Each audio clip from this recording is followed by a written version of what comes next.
Exam দিতে আসবো না করে সে চলে আসলাম, কিন্তু আমি তো সারা বছর কিছুই করিনি, এক্সামে এসে কি লিখবো সেটাই বুঝতে পারছি না। তোর বাবা, বান্ধবীদেরকে একটু বলে রাখি যাতে আমাকে দেখায়।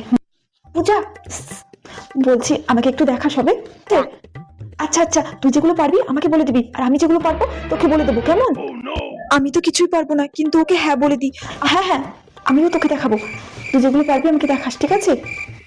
ওয়াও, সবই তো প্রায় কমন এসেছে, আমি তো সবই পারবো। আমি সারা বছর কষ্ট করে পড়েছি ওদেরকে বলে দেওয়ার জন্য নাকি? কাউকে দেখাবো না, একদম ঢেকে রেখে দেখবো, কেউ যেন না দেখে। হ্যাঁ ম্যাম। এগুলো সব কি কোশ্চেন করেছে? আমি তো একটাও বুঝতে পারছি না, মনে হয় না এগুলো বইয়ের মধ্যে থেকে করেছে, মনে হচ্ছে বাইরে থেকে প্রশ্ন করেছে। হ্যাঁ, আমার তো একটা প্রশ্ন জানা নেই, কি করবো আমি এখন?